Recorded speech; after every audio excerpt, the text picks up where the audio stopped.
Bref, la Patagonie c'est incroyable, mais qu'est-ce que c'est rageant de devoir tout payer tout le temps, c'est vraiment des... C'est des requins ici, c'est des requins. Je mets un requin là, bam.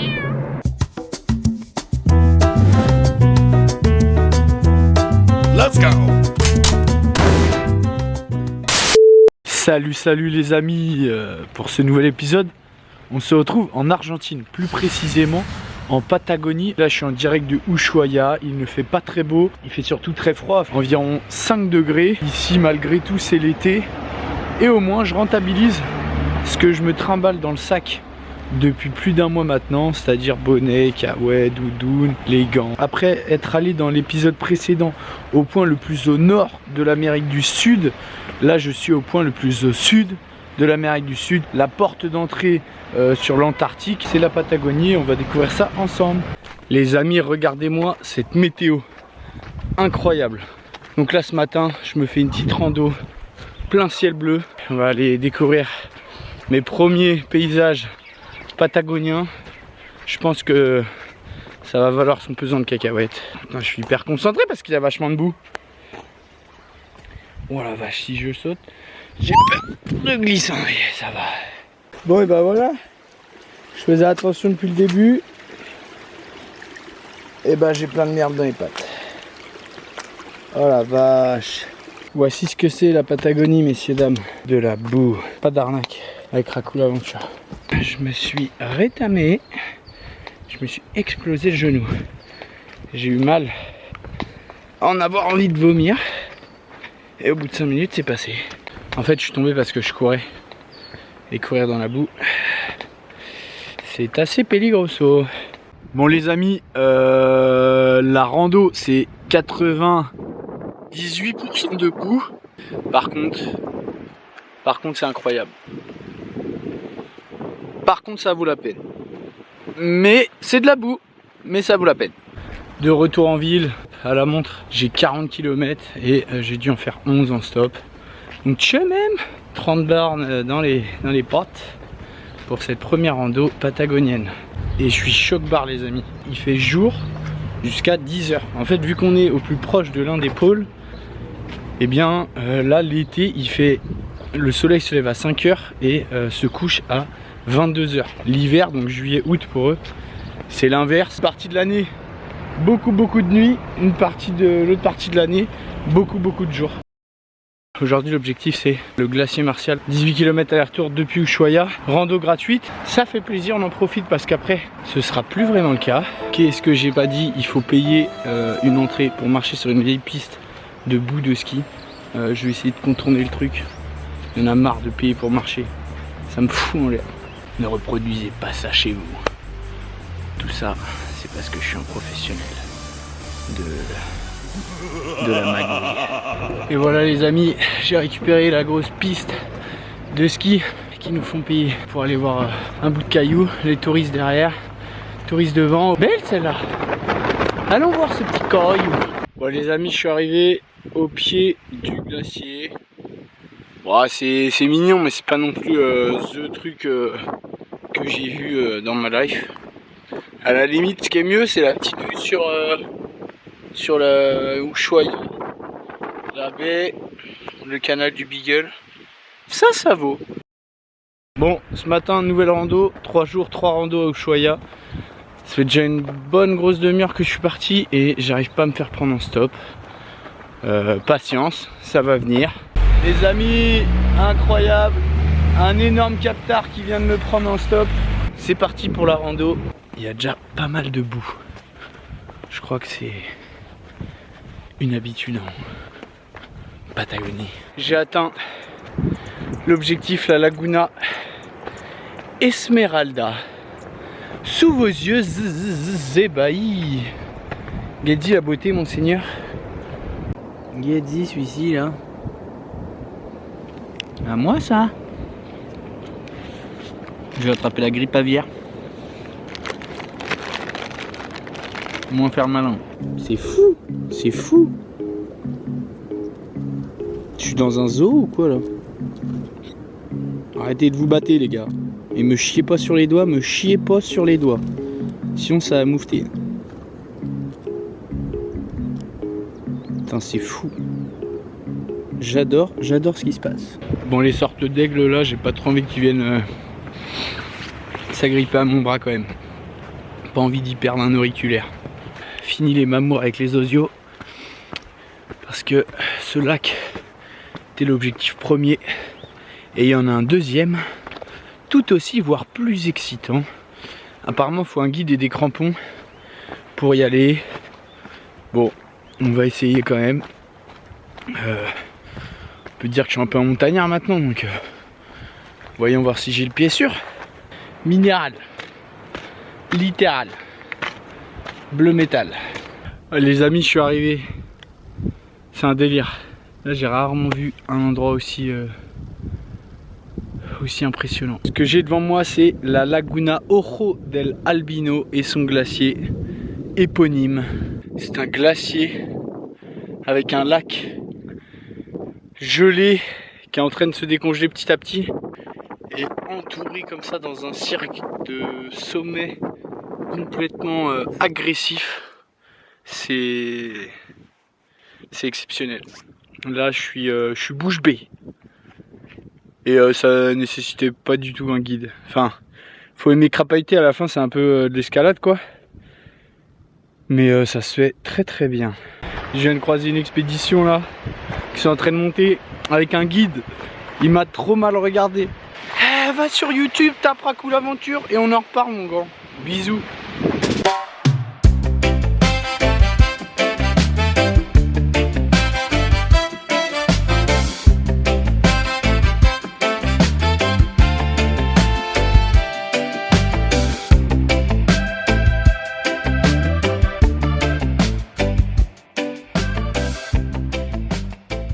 Les amis, à Punta Arenas, pas de rando, c'est pas trop le thème ici. Par contre, petite excursion sur l'île Magdalena pour rencontrer ses habitants. L'une des 17 espèces de pingouins, il s'agit des Pingüinos de Magallanes.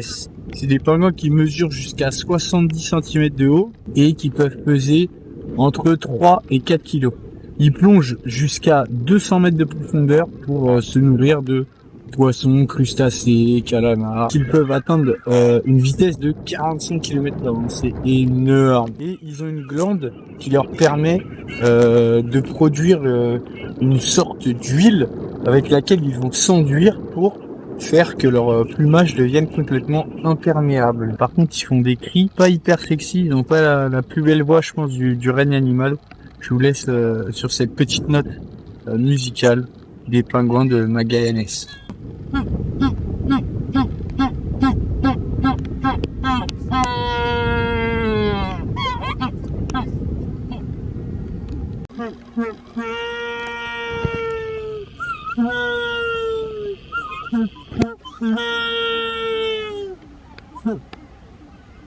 Bon les amis, je suis arrivé dans le parc naturel national Torres del Paine, dans lequel je vais gambader pendant normalement 2 jours. Je sais pas comment va être le point de vue, je suis censé arriver dans pas longtemps, mais en tout cas la rando elle est nulle à chier. C'est que du sous-bois, tu vois rien. Les montagnes c'est pas non plus incroyable. Les fois où on a un petit point de vue, 33 balles, c'est abusé, abusé. C'est une honte de faire payer autant de choses pour marcher. Je suis désolé mais ça m'horripile. Et la fin de la rando est un petit peu mieux. C'est minéral. On a au moins la vue sur ce qui nous entoure. Ok les amis, j'y suis, j'avoue que le spot est assez incroyable. Ça ressemble aux Dolomites un petit peu. Et ma foi avec ce soleil, c'est assez incroyable.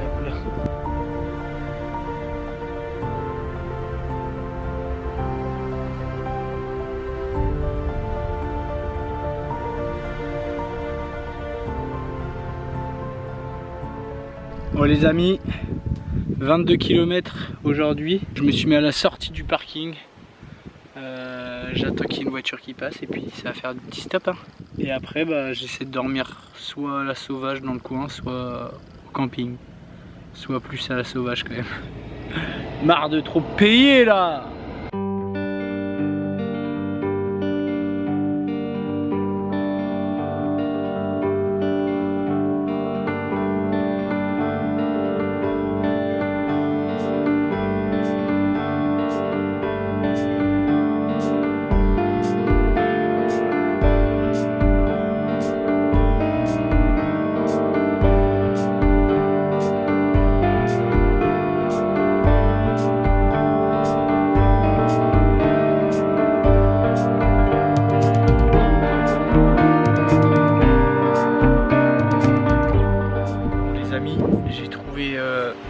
cabane, il est 17h. Je vais me reposer, boire, manger et préparer mon petit campement, et voilà, en espérant que personne ne vienne me faire chier. Sinon c'est la merde. Bon les amis, je suis prêt à aller dormir au cul de ma petite cabane. Il fait encore super jour. J'espère qu'il va faire beau toute la nuit. Il est 20h. Je vous souhaite une bonne nuit. J'espère pas me faire cracher dessus par des ligognes ou bouffer par un puma. Ni me faire choper par un garde du parc. Allez, à demain. Bon les amis, il est 6h. C'est le réveil. Contre toute attente, j'ai pas passé la meilleure nuit de ma vie. Beaucoup de vent, plein de moustiques, mais déjà j'ai pas pris la pluie. À 23h, il y a des mecs qui sont venus à la cabane ouvrir, bricoler, je sais pas ce qu'ils ont fait les deux gars. Ils m'ont vu, j'ai fait le bord, j'ai pas bougé. Ils sont repartis comme si de rien n'était. Je me suis dit putain, j'espère ils vont pas dire aux rangers ce machin et tout. Et j'ai pas été emmerdé, donc c'est des bons gars. Des gars comme ça. Et encore aujourd'hui, il y a du vent. Allez les amis, je suis sorti du catamaran. C'est parti pour la deuxième journée. Je vais essayer de faire les deux autres vallées du Trek W. On va voir si ça passe. Je dois être de retour pour 18h30 pour reprendre le bateau. Ça me laisse 9h pour faire une quarantaine de bornes, je crois.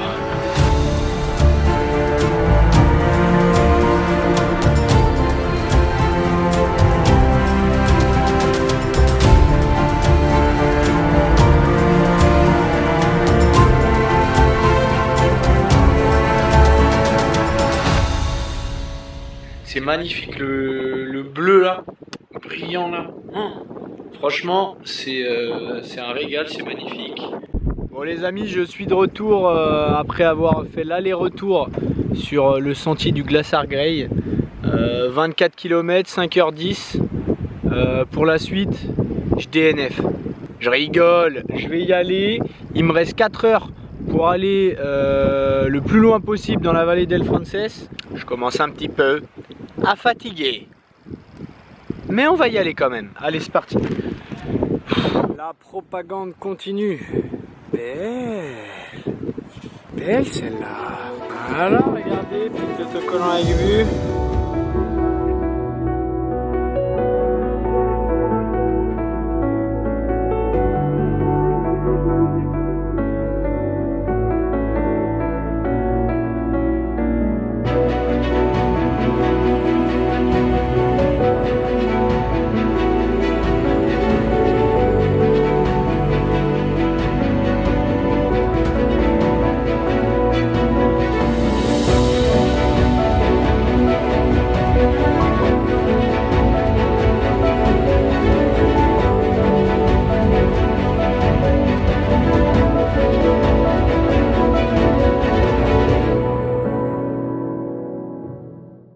Je suis arrivé à El Calafate, l'accès à la troisième plus grande calotte glaciaire du monde et au célèbre glacier le Perito Moreno. Je vais essayer le stop ce matin, on verra si ça passe. Bon les amis, personne ne m'a pris pour le moment, ça fait 40 minutes que je marche même.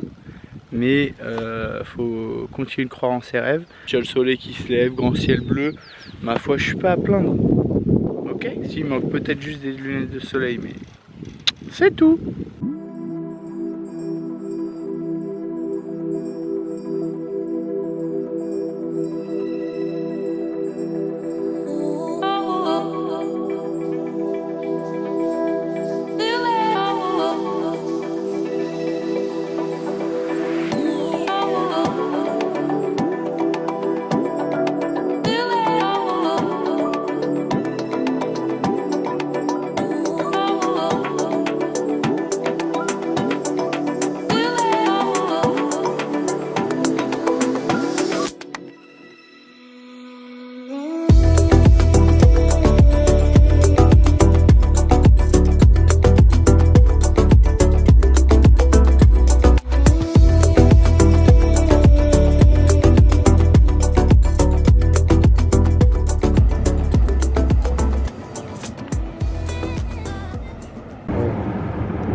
Bon les amis, je quitte El Calafate, le prochain spot c'est El Chalten, 2h30 de route, je me la tente.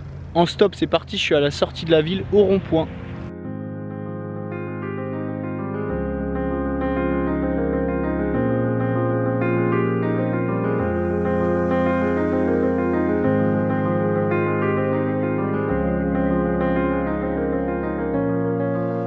Il est 6 h du matin, derrière moi lever de soleil. Aujourd'hui je m'attaque au monstre d'El Chalten, le Fitzroy. Je pense que ça va être une journée autour de 30 bornes. Je vais essayer de cumuler les différentes randos pour avoir différents points de vue. Là l'objectif, pareil hein, c'est 30 € la journée, donc c'est de ne pas payer. Les conditions météorologiques sont exceptionnelles. Grand ciel bleu avec quelques nuages. Soleil et pas de vent, ça change de ce que j'ai connu avant et ça fait plaisir. Les amis, ça y est, je suis arrivé, regardez derrière moi, au lac qui se trouve au pied de Fitzroy. Là-bas, la tête dans les nuages encore. C'est magnifique. Incroyable.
En tout j'ai mis 1 jour et demi de El Chalten à Bariloche en stop.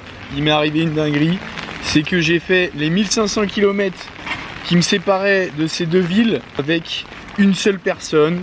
Bon les amis, j'ai été pris par Pablo, un Argentin qui est en vacances, il dort dans sa caisse le gars. Finalement il a un peu changé ses plans. Il aurait dû arriver plus tard à Bariloche. Moi je lui ai dit c'est pas grave, tu me laisses où tu peux sur la route. Il a décidé d'aller à Bariloche en même temps que moi.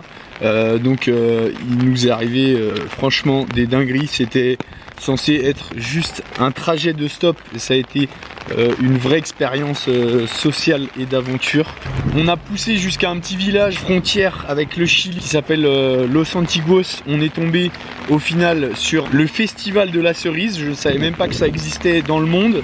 Eh bien si, je voulais vous illustrer les guanacos là qui meurent accrochés au barbelé.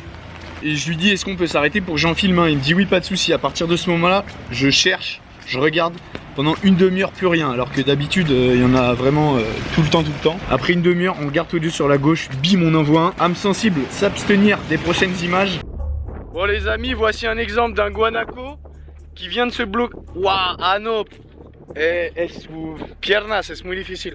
Le pauvre, il est tout coincé. Ah.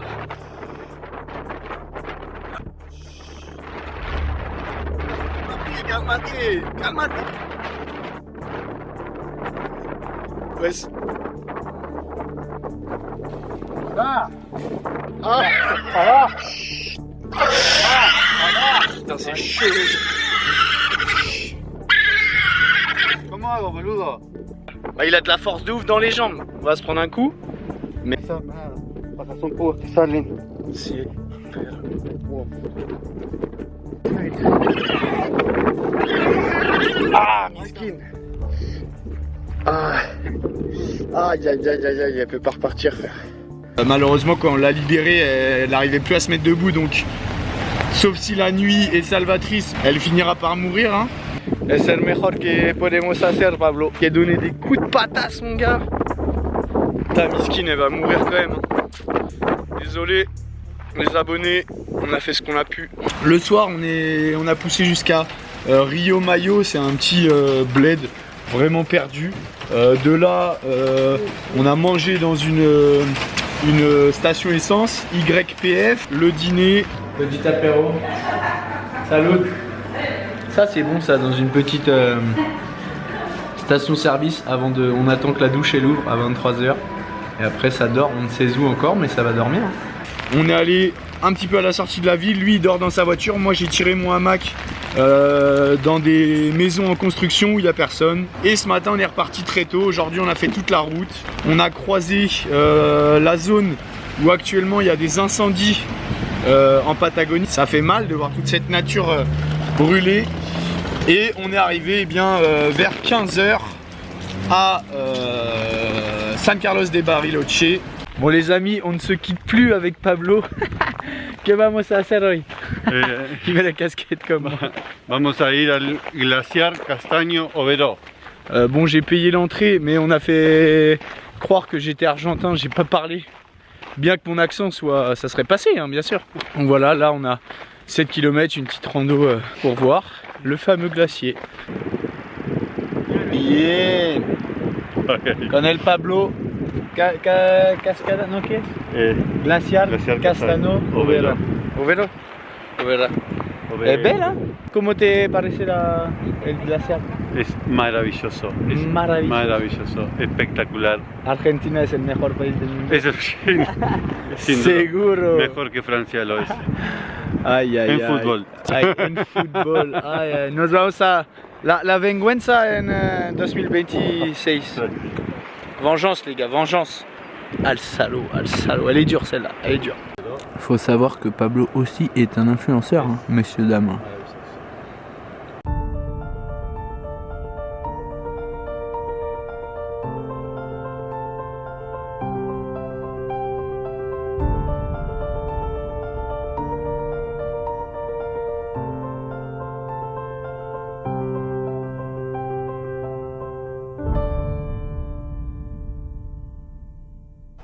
Pablo, Bueno, mucho gusto, gracias. Igualmente. Gracias a ti por todo. No, gracias a vos. Que le por la vayas compañía. bien, Dios te bendiga. Gracias por la compañía.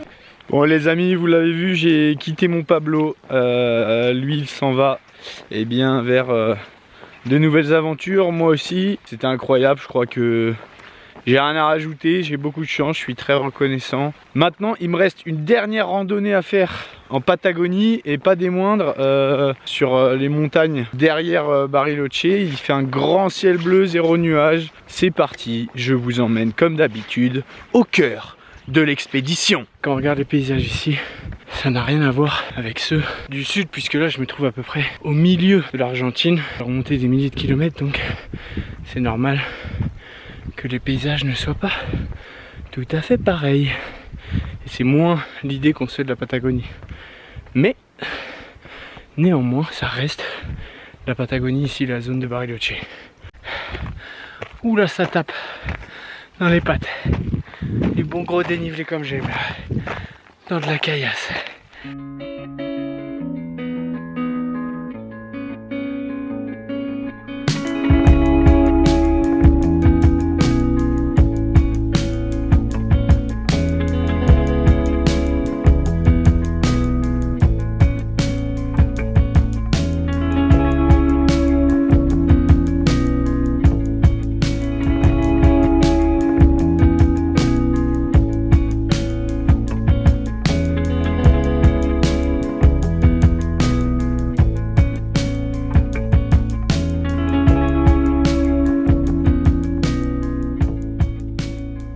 Bon les amis, je suis bien arrivé au point de retour après 34 km et je pense qu'il y a plus de 2000 de dénivelé.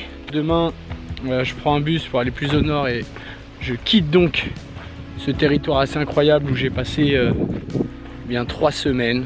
Un peu cher ça, c'est sûr, mais c'est magnifique. Il y a de quoi réduire les coûts en faisant le filou, en faisant du stop. Vous l'avez vu, c'est fort possible, mais c'est quand même une belle région à voir. C'était Raku en Patagonie, j'espère que ça vous a plu.